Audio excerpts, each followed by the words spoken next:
Have you ever found yourself thinking, if only I had more money, I would invest and make a fortune?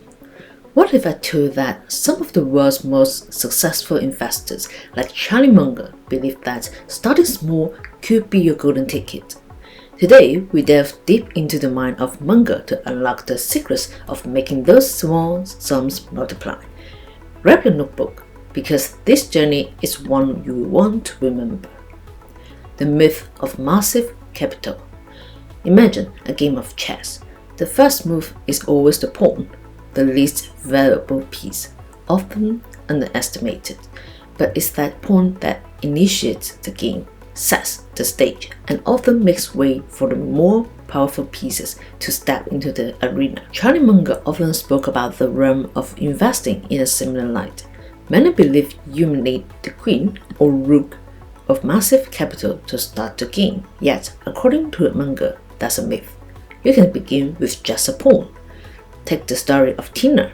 When Tina started her investment journey, all she had was a few $100s and an earnest desire to make it grow. Friends scoffed, and professionals dismissed her, telling her that substantial returns needed substantial investment.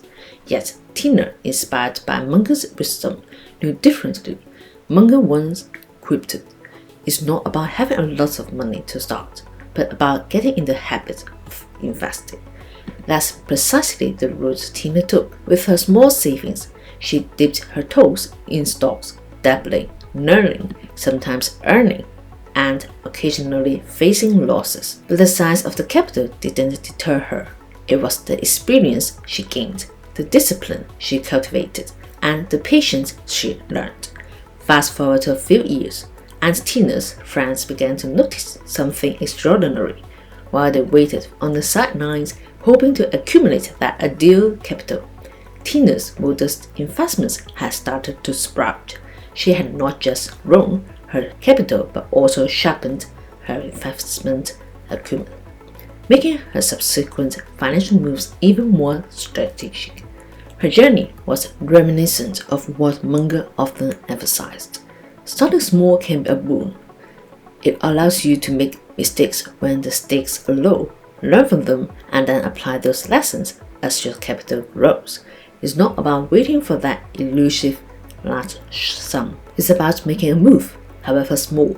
Tina's story isn't unique. History is filled with tales of individuals who began with limited resources. They didn't wait for the right moment or the ideal capital. They took the plunge, learning and evolving along the way. So, if you're on the fence, believing you don't have enough to start investing, remember Tina. Recall Munger's wisdom. Understand that in the grand chessboard of investing, you don't always need the queen to start. Sometimes all it takes is the courage to move the pawn. If you're enjoying this video, hit the subscribe button and comment down how you invest your money now. If you want to explore money-making strategies, click the link in the description to start your financial journey. The Munger strategy: quality over quantity. Imagine strolling through an art gallery, surrounded by countless pieces of artwork. Some scream for attention with vibrant hues, while others, in muted tones, whisper tales of old. But as an astute art enthusiast, you'd recognize that the value of these pieces isn't dictated by their number or size, but rather by the story they tell, their craftsmanship, and the genius behind them. This art gallery in many ways mirrors the investment world. Stocks, like art, are abundant. Yet, according to legendary Charlie Munger, the vice chairman of Berkshire Hathaway, the true value is found not by collecting the most pieces, but by recognizing and investing in the masterpieces. Rebecca's journey perfectly encapsulates the Munger philosophy. A budding investor in the 19th, Rebecca has saved a modest sum of $1,000, while her peers busied themselves buying penny stocks in bulk, hoping that at least some would skyrocket. Rebecca trod a different path. She had been profoundly influenced by Munger's principle of seeking quality over quantity. Instead of diversifying her $1,000 into countless stocks, Rebecca chose to invest in just one, a decision that many would term risky or even foolhardy. But her choice wasn't made on a whim. She put her money into a company named Amazon, a fledgling online bookstore at the time. The digital world was on the cusp of a revolution, and Rebecca, like Munger, recognized the signs. She saw a company led by visionary Jeff Bezos, who was focused on long-term growth over short-term profits.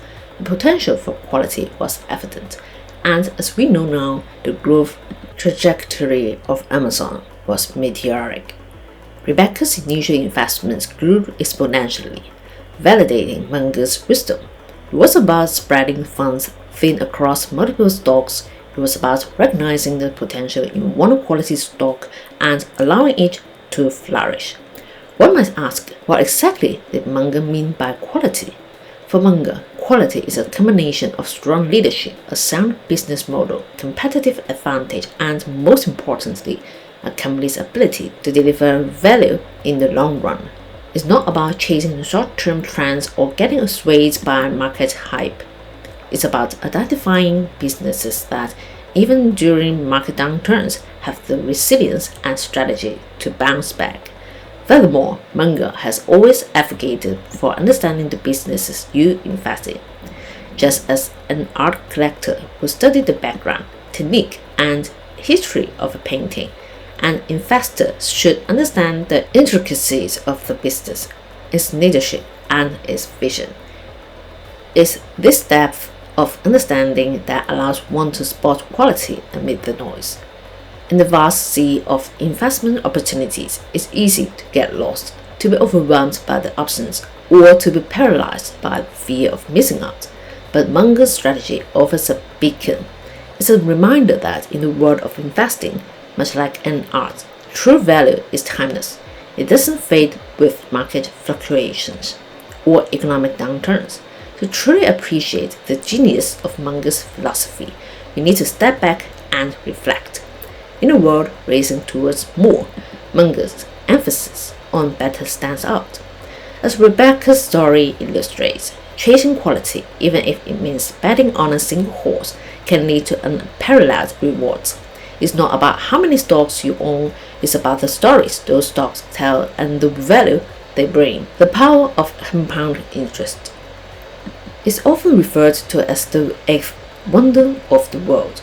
Compound interest has the potential to transform small sums into staggering fortunes. Let's dive into the tale of James at the ripe age of 35. Inspired by Munger, James started investing a consistent sum every month, hoping to reap the benefits at 60. While his monthly contributions were important, the real magic stemmed from the interest his savings earned. Month after month, his investments grew not just from his input, but from the accumulated interest. It was like a snowball effect. Every month, the growth seems to be a bit more rapid than the one before. After a decade, James saw something astonishing. The interest his initial savings had earned over the years dwarfed his contributions. His money was effectively multiplying itself. By his retirement, compound interest rather than his contributions comprised the lion's share of his savings. James' story mirrors the real-life sagas of numerous investors who wielded this compounding sword. Consider Grace Groner, a humble woman who invested $180 in Abbott Laboratories stocks in the 1930s. By letting her dividends reinvest, her modest investment ballooned to an eye-popping $7 million by 2010. This transformation wasn't about impeccable timing or sheer luck. It was the silent, relentless march of compound interest. Munger's insight is profound. It's not just the percentage of return, but the duration over which you let your money work that counts. He often says the first rule of compounding is to never interrupt it unnecessarily. This isn't just a financial principle, it's a testament to the virtues of patience and persistence. In the vast realm of financial wisdom, compound interest is a glimmering beacon. It underscores the truth that wealth building isn't solely about significant sums or audacious risks. It's about patience, consistency, and the passage of time. It reminds us that even the most humble beginnings, combined with the magic of compounding, can lead to monumental outcomes. The roadmap Charlie Munger indirectly provides for anyone looking to transform the small sums into a treasure chest. It's a journey of patience, understanding, and wisdom. The world of investing isn't reserved for the wealthy elite. With the right mindset, strategies, and a touch of Munger magic, even the smallest sums can lead to the grandest fortunes. It's time to begin your journey. Happy investing! If you like this type of content, then press the like button and subscribe to our channel.